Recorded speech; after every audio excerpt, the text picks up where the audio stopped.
Shaytan knows your weakness, he sees your habits, but there are three things Allah hid from him, and one of them is extremely powerful. We always hear how dangerous Shaytan is, but rarely do we ask, what can't Shaytan see? Islam gives us surprising answers. So let's dive into the video to find out these surprising answers.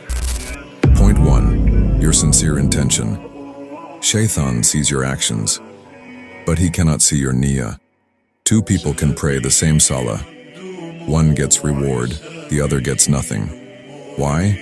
Because sincerity lives in the heart, and the heart belongs only to Allah.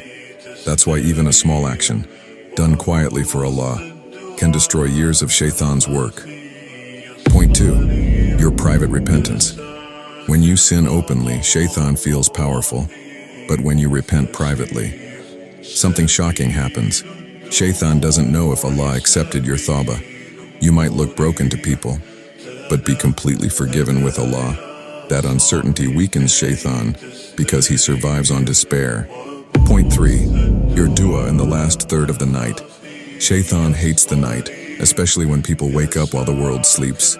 Your quiet dua, your whisper, your tears, no audience, no validation. Allah hears it. Shaytan doesn't control it. That's why night worship changes people fast. Shaytan's power isn't strength, it's access. When actions are public, noisy, and careless, he enters easily. But when worship is sincere, hidden, and humble, he becomes weak. Don't fight Shaytan loudly, fight him silently.